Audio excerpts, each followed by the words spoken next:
Hello everyone, welcome to today's episode of Oak Forest Audio. Today we're going to be talking about the V-Moda M200. This is a new headphone from a company that hasn't been really present or active in the scene in quite a while. The price is at $349 and V-Moda has actually recently been acquired by and is now in partnership with the company Roland. Roland makes a lot of pro audio gear, so this is V-Moda's foray into making a studio recording headphone, a professional studio headphone. Now, I do want to thank the V-Moda team for reaching out and allowing me to be a part of their community review and improvement program. So V-Moda is reaching out to not only reviewers, but enthusiasts within the community to get feedback on how to make the product better, but how to make the overall customer experience better. And I really respect them for doing that, because ultimately at the end of the day, when we as listeners are happy, they as a company can be successful. Now, the M200 is priced at $349, which puts it in kind of the mid-range bracket of headphones in terms of price. You're here, you're watching this video, and you guys are probably wondering, what do I think of it? Unfortunately, I think that if you want a studio headphone with isolation, and that's a closed back, you want a studio headphone that's somewhat portable and easy to drive, you should purchase the AKG K371. Let's talk about what the M200 does really well before we get into my problems with it as a $350 studio headphone. What the M200 excels at is spoken word. So there's a lot of detail, a lot of nuance. There's a nice, rich, very proper, very natural tonality when you're listening to somebody speak. So if you watch some of my kind of crappy older videos with the M200, they might actually sound a little bit better just because of how detailed the driver is, but also because of the fact that the M200 is very dark, or it has excessive top-end roll-off. This is a natural decreasing graduation of high frequencies. When you're listening to spoken word, a lot of that high frequency information is noise in those recordings. For example, the room that I record in has a couple of problems. It's a little bit echoey, and there is an air conditioning unit outside of it. So, with a dark headphone, if I'm listening to the playback, I'm not going to notice those problems because the headphone itself is de-emphasizing those frequencies. That quality is one that you as a listener will appreciate, but the problem is that myself as a producer, as a content creator, well, it's a deficiency. If I can't hear that there is problematic noise in my recording, I can't correct it. And that's where we get into why I feel the K371 is better for that studio monitor choice. Not only is the frequency response more even, but it doesn't have that dark top end roll off. It's simply more balanced. It allows me to see and hear everything in the recording that I need to. Another problem I have with the M200 is comfort. It got fatiguing to wear after about an hour to an hour and a half. Typically, when I'm doing a mixing session, when I'm editing a video, a good shoot can be edited in about 30 minutes. If I'm having to review a product and I don't know what to say, sometimes those edits can take an hour up to 90 minutes, sometimes even 2 hours of me cutting the footage and just trying to refine it, right?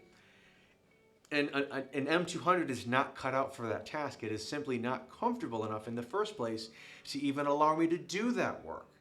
But again, the strong point, the strength, where M200 shines is if you are a listener and you love video blogs, you like listening to headphone reviews, video game reviews, if you like listening to audiobooks.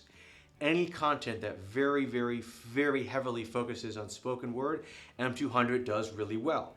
I found that it again has more detail than the K371 with that content. However, if you like to listen to music, if you like to watch videos, you like to enjoy movies, television, play video games, I don't feel like M200 is worth the $350, and I feel that there are much better options at a much lower price.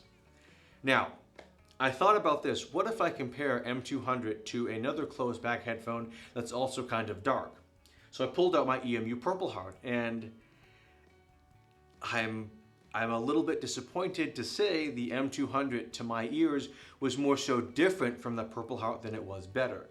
Yes, there was better detail in the mid-range, there was better tautness and detail in the bass, but the top end is really, really dark. You know, I switched to different paths on my Purple Heart, so the total cost of the headphone is like $89. And it's more open and has just a bit more of a lively top end. It's laid back, it's fairly relaxed, but it isn't dark and congested like M200 can be.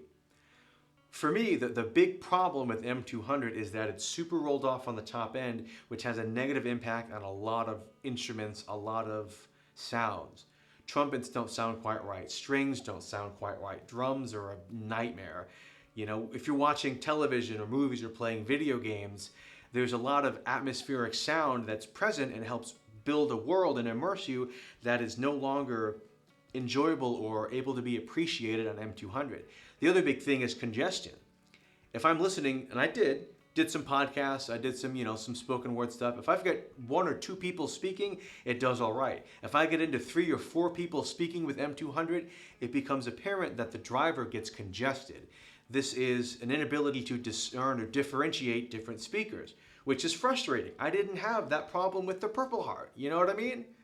How can a $89 headphone be less congested than, but it's the frequency response. It's all of that top end roll off that is just so detrimental to the sound, to the presentation. Now, on one hand, you could purchase the M200 and equalize the deficiencies out, and you might be able to get a better response and salvage a lot of the detail. But I have a hard time as a reviewer recommending a $350 headphone that needs EQ to compete with a $150 one. What sense does that make? No, don't spend $200 to spend time equalizing. Just save the $200 and buy the better headphone. Now, how did I come to this conclusion? What did I listen to M200 on? As you guys know, my primary system when I review is the Bricasti M3H, which runs networked with direct stream. So anytime that I am doing music that is on my hard drives, it doesn't go through Windows, rather it goes through my network, and the M3 is both the streamer and the DAC and the headphone amp, and it sounds exceptional.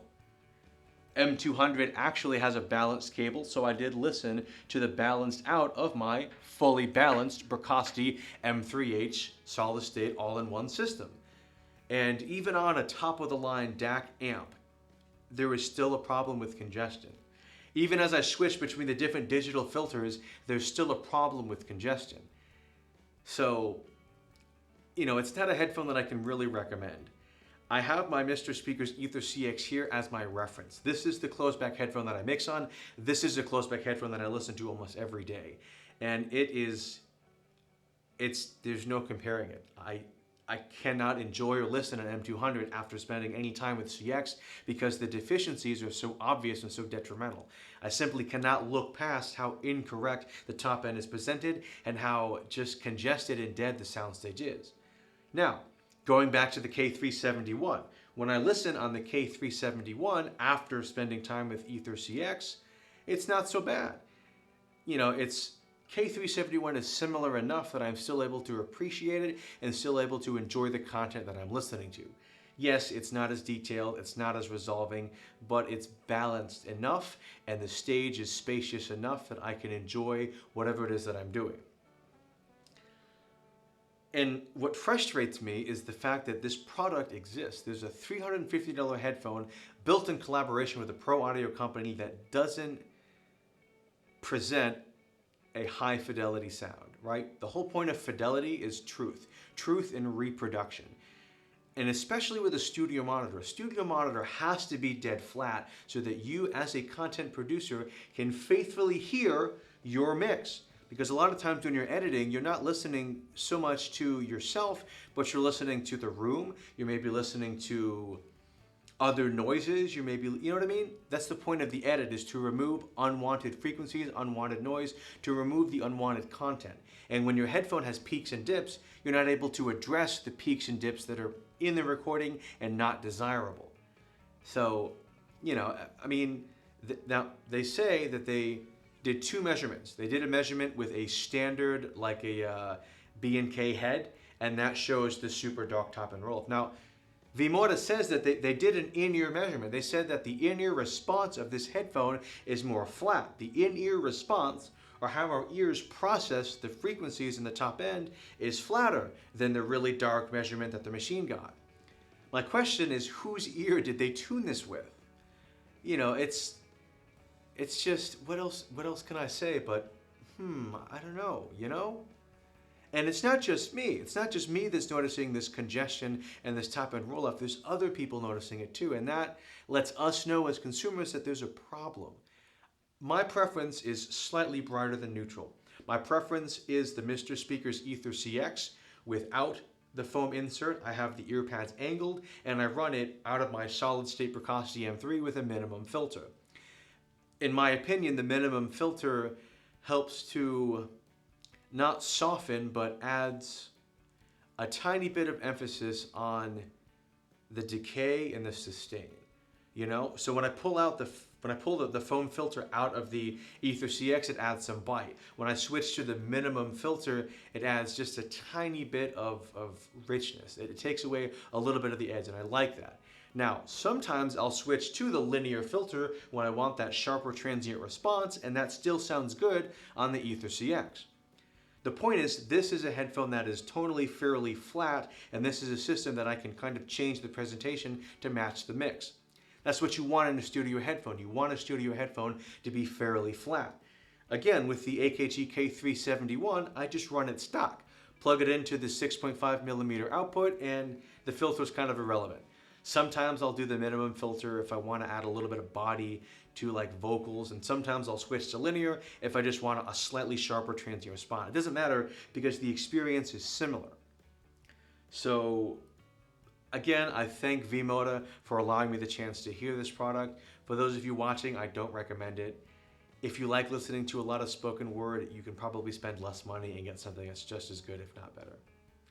Nonetheless, guys, thank you so much for watching today. Please leave your questions and comments in the section below. As always, have a great day and happy listening.